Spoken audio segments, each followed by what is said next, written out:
dalam tulisan di sini bicara tentang kekhawatiran. Dalam kitab Perjanjian Baru juga Rasul Paulus dan bahkan dalam kitab Matius menulis tentang kekhawatiran itu. Nah, saya mau katakan kepada kita, hari-hari ini situasi dan kondisi keadaan yang sekarang yang memberi dampak pada sebagian orang dan bahkan banyak orang dengan kekhawatiran itu. Perkataan yang kita baca dalam tulisan di sini adalah perkataan dari Daud. Iya. Apa yang dialami oleh Daud dalam tulisan firman Tuhan ini, saudara-saudara? Di pasal 55 di sini, Daud pernah mengalami apa yang disebut dengan ketakutan dan kegelisahan dan rasa perasaan yang seram. Iya. Perasaan seram itu menandakan adanya satu ketakutan. Di ayat 5 berkata begini, hatiku gelisah. Itu perkataan di Mazmur 55 ayatnya yang ke-5. Ada yang gelisah, saudara-saudara? Saya percaya saudara juga mungkin mengalami kondisi yang sama. Kegelisahan melanda manusia. Hari ini setelah 3 bulan, ya, sekali lagi setelah 3 bulan kita tidak bersama di tempat ini, dan hari ini kita ada di sini, saudara-saudara. Kita mau bersyukur kepada Tuhan. Kita mau melawan segala kekhawatiran, kegelisahan, kecemasan itu. Saudara dikasih Tuhan, memang bahaya yang sedang terjadi diperhadapkan dan diperdaya dengan ketakutan dan kekhawatiran. Dan ini memperdaya banyak orang, memperdaya sebagian orang, juga mungkin memperdaya anak-anak Tuhan. Walaupun kita kebaktian dengan protokol kesehatan yang sangat ketat, saudara-saudara. Iya. Tetapi saya percaya tidak menghalangi kita untuk datang mau menghadap Tuhan. Amin. Untuk datang mau beribadah kepada Tuhan, untuk datang memuji Tuhan. Lalu Daud berkata di ayatnya yang ke-6, aku dirundung takut gentar, perasaan seram meliputi aku. Saudara jemaat yang dikasihi Tuhan, keadaan ini menjadikan dalam tulisan firman Tuhan di sini di ayatnya yang ke-8 berkata begini, ayat 7, pikirku sekiranya aku diberi sayap seperti merpati. Saudara, kalau saudara di kondisi yang sulit sekarang ini, kalau saudara ada sayap, apa yang akan saudara lakukan? Terbang kemana?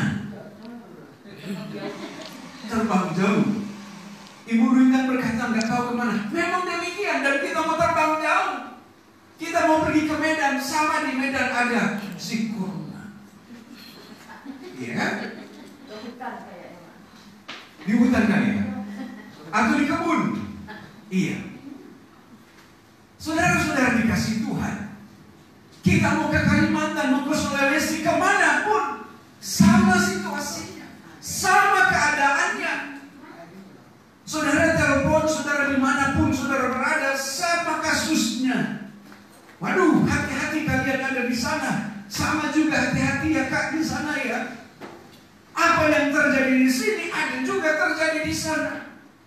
Daud dalam tulisan berkata, kalau saya punya sayap, saya ingin terbang pergi menjauh dari masalah ini. Kalau saya bisa terbang, saya ingin pergi cari di tempat yang aman. Saya tanya, kondisi sekarang ini kemana saudara pergi untuk bisa dapatkan keamanan itu?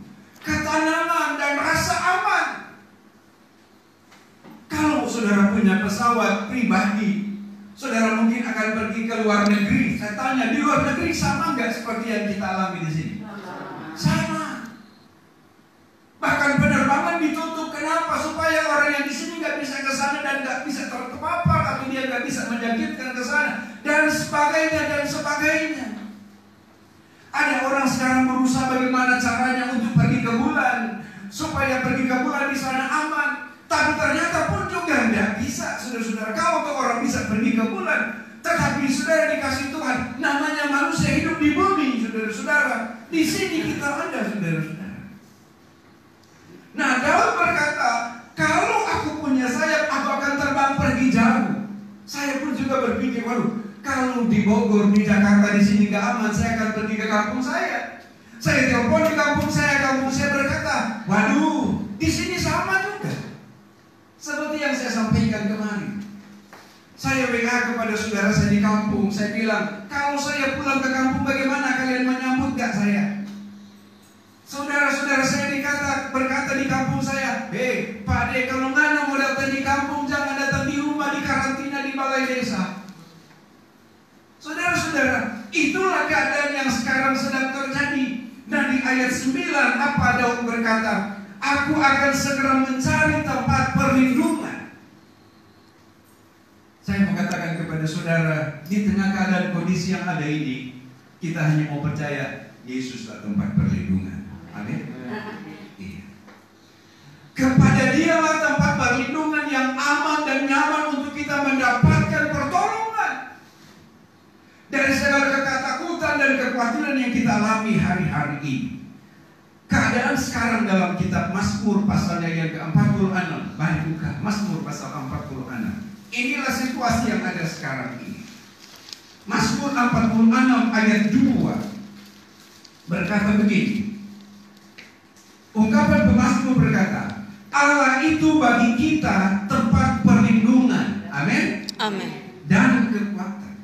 Tuhan itu adalah tempat perlindungan dan kekuatan. Kita tidak bisa berlindung kepada apa yang ada di dunia ini, karena semua mengalami nasib yang sama. Tetapi kita punya Tuhan yang besar, kita punya Yesus yang dahsyat, yang luar biasa, yang melebihi dari segala apa yang ada di dunia ini yang tidak dapat manusia lakukan. Maka firman berkata, Dialah tempat perlindungan. Lalu kemudian ayat selanjutnya berkata, sebagai penolong yang menolong saudara, yang menolong saya. Saudara, di keadaan sekarang ini orang saling curiga. Dan orang tidak dapat bergantung kepada orang sesamanya. Kita menghadapi kenyataan ini, saudara-saudara. Karena kita ada di bumi yang fana ini, yang sama mengalami nasib seperti ini. Tetapi kita percaya firman berkata, Tuhan sebagai penolong. Nah, lalu kemudian kita lompat di ayat 3 dan ayat 4 berkata begini. Sebab itu kita tidak akan takut sekalipun bumi berubah.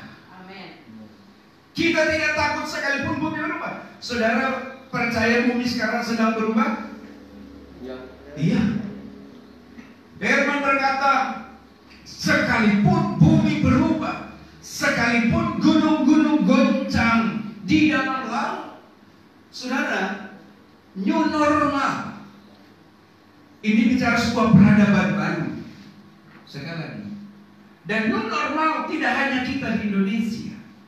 New normal juga ada di luar negeri.